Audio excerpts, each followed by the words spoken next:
Solomon Islands country in the southwestern Pacific Ocean. It consists of a double chain of volcanic islands and coral atolls in Melanesia. The country comprises most of the Solomons chain, with the exception of Buka and Bougainville, two islands at the northwestern end that form an autonomous region of Papua New Guinea. Once a British protectorate, Solomon Islands achieved independence as a republic in 1978. Honiara, on the north coast of Guadalcanal Island, is Solomon Islands' capital and largest city. The main islands of the group are large and rugged, rising to 7,644 feet 2,330 meters at Mount Papamanawsao on Guadalcanal. They lie in two parallel chains running northwest-southeast. The southern chain includes Vella La Vella, the New Georgia Islands, Savo, and Guadalcanal, the northern, Choiseul, Santa Isabel, and Malaita. The chains converge on San Cristobal, Makira Island. The Santa Cruz Islands are a group of small islands located some 345 miles 555 kilometers east of Guadalcanal. The largest island in the group is Nendo, also called Ndani Island or Santa Cruz Island.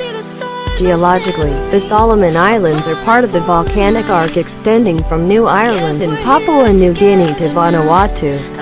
The climate is tropical oceanic, that is, hot and humid but relieved by cool winds and abundant year-round rainfall. Temperatures seldom exceed 90 degrees Fahrenheit 32 degrees Celsius, and rainfall generally averages 120 to 140 inches 3,000 to 3,500 millimeters a year. Heavily wooded, mountainous terrain is characteristic, and, although there are extensive plains, only those on the northern side of Guadalcanal have been developed for large-scale agriculture. As in most island groups, animal life is limited. There are hot springs on Savo, where a volcano last erupted in the 1840s. Solomon Islands has a number of other volcanoes. For example, Pinakula in the Santa Cruz group and Cavachi, a submarine volcano near New Georgia, have erupted regularly every few years.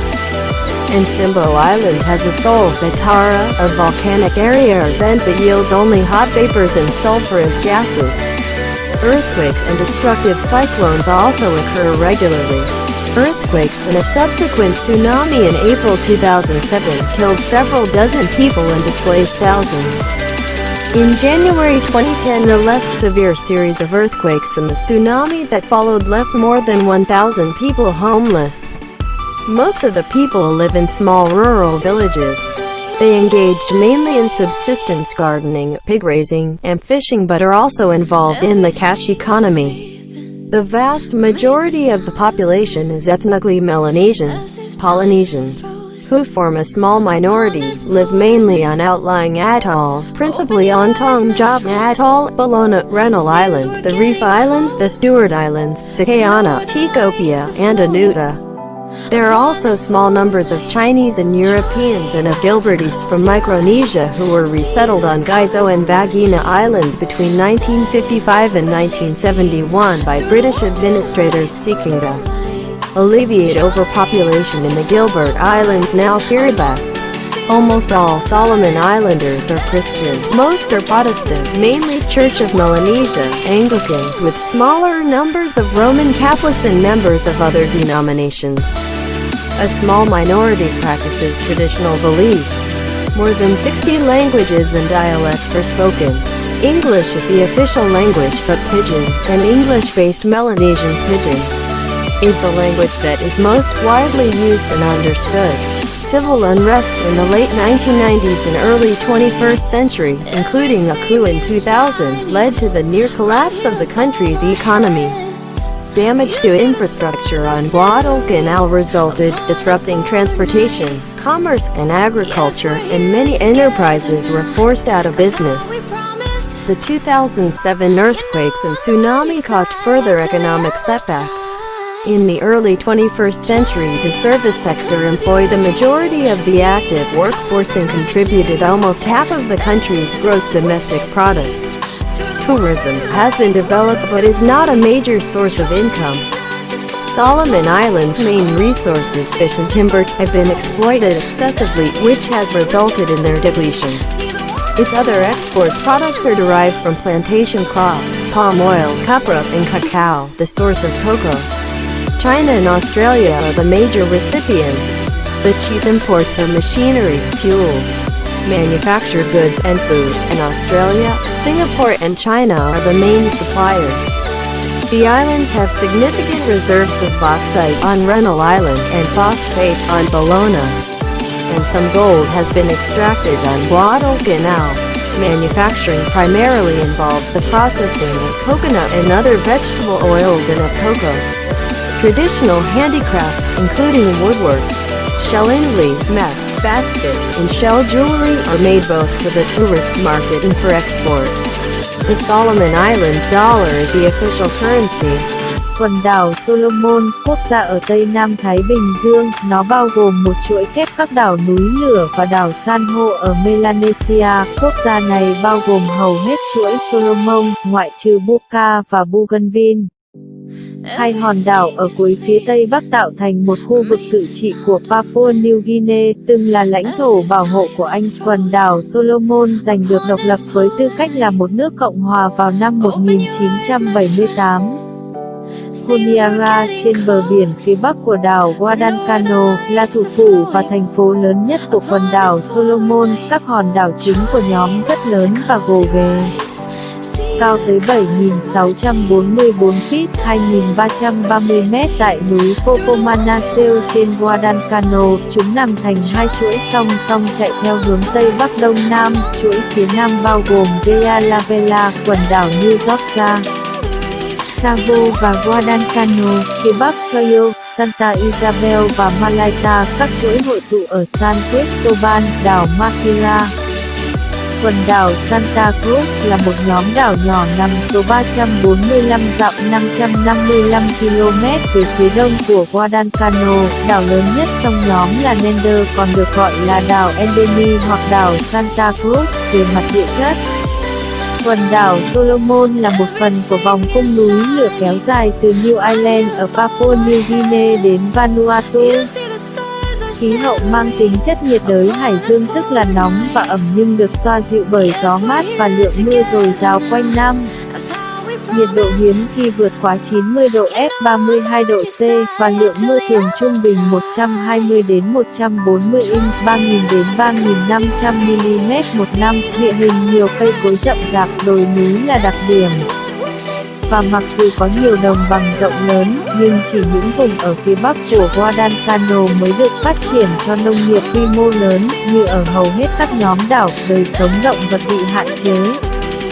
Có suối nước nóng trên Savo, nơi một ngọn núi lửa phun trào lần cuối vào những năm 1840. Quần đảo Solomon có một số núi lửa khác, ví dụ Pinakula trong nhóm Santa Cruz và Cavachi, một ngọn núi lửa ngầm gần New Georgia, đã phun trào thường xuyên vài năm một lần, và đảo Simbo có Socotra, khu vực núi lửa hoặc lỗ thông hơi chỉ tạo ra hơi nóng và khí nguy hiểm.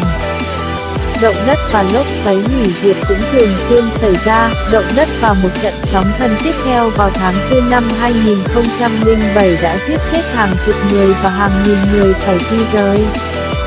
Vào tháng 1 năm 2010, một loạt trận động đất ít nghiêm trọng hơn và sóng thần sau đó đã khiến hơn 1.000 người mất nhà cửa, hầu hết người dân sống trong các ngôi làng nông thôn nhỏ. Họ tham gia chủ yếu vào làm vườn tự cung tự cấp, chăn nuôi lợn và đánh cá, nhưng cũng tham gia vào nền kinh tế tiền mặt. Phần lớn dân số là người Melanesian, người Polynesia, chiếm một thiểu số nhỏ. Sống chủ yếu trên các đảo san hô xa xôi, chủ yếu là đảo san hô Ontong Java, Bellona, đảo Reno, quần đảo Rip, quần đảo Stewart, Sikayana, Tikopia và Anuta. Ngoài ra còn có một số lượng nhỏ người Trung Quốc và châu Âu và người Gilbertese từ Micronesia đã được tái định cư trên các đảo Gizo và Vagena từ năm 1955 đến năm 1971 bởi các nhà quản lý người Anh, đang tìm cách giảm bớt dân số quá đông ở quần đảo Gilbert, nay là Kiribati. Hầu hết tất cả người dân đảo Solomon đều theo đạo Thiên Chúa, phần lớn theo đạo Tin Lành, chủ yếu là nhà thờ Melanesia Anh giáo. với số lượng ít hơn người Công giáo La Mã và thành viên của các giáo phái khác, một thiểu số nhỏ thực hành các tín ngưỡng truyền thống, hơn 60 ngôn ngữ và phương ngữ được sử dụng. Tiếng Anh là ngôn ngữ chính thức, nhưng Pidgin, một tích dân người Melanesian gốc tiếng Anh, là ngôn ngữ được sử dụng và hiểu rộng rãi nhất. Bất ổn dân sự vào cuối những năm 1990 và đầu thế kỷ 21, bao gồm cả một cuộc đảo chính vào năm 2000, đã dẫn đến sự sụp đổ gần như của nền kinh tế đất nước. Thiệt hại đối với cơ sở hạ tầng trên Guadalcanal đã dẫn đến việc gián đoạn giao thông, thương mại và nông nghiệp, và nhiều doanh nghiệp buộc phải ngừng kinh doanh. Trận động đất và sóng thần năm 2007 đã gây ra những thất bại kinh tế hơn nữa. Vào đầu thế kỷ 21, lĩnh vực dịch vụ sử dụng phần lớn lực lượng lao động tích cực và đóng góp gần một nửa tổng sản phẩm quốc nội của đất nước. Du lịch đã được phát triển nhưng không phải là một nguồn thu nhập chính. Các nguồn tài nguyên chính của quần đảo Solomon, cá và gỗ, đã bị khai thác quá mức, khiến chúng cạn kiệt. Các sản phẩm xuất khẩu khác của nó có nguồn gốc từ cây trồng, dầu cọ, từ dừa và cacao. Nguồn của cacao Trung Quốc và Úc là những nước tiếp nhận chính. Các mặt hàng nhập khẩu chính là máy móc, nhiên liệu, hàng hóa sản xuất và thực phẩm và Úc, Singapore và Trung Quốc là các nhà cung cấp chính. Các hòn đảo có trữ lượng đáng kể về bauxit trên đảo Reno và phosphat trên Bellona, và một số vàng đã được khai thác trên Guadalcanal. Sản xuất chủ yếu bao gồm chế biến dừa và các loại dầu thực vật khác, và cacao thủ công mỹ nghệ truyền thống, bao gồm đồ gỗ, khảm trai, chiếu, giỏ và đồ trang sức bằng vỏ sò, được sản xuất cho cả thị trường du lịch và xuất khẩu. Đô la quần đảo Solomon là tiền tệ chính thức.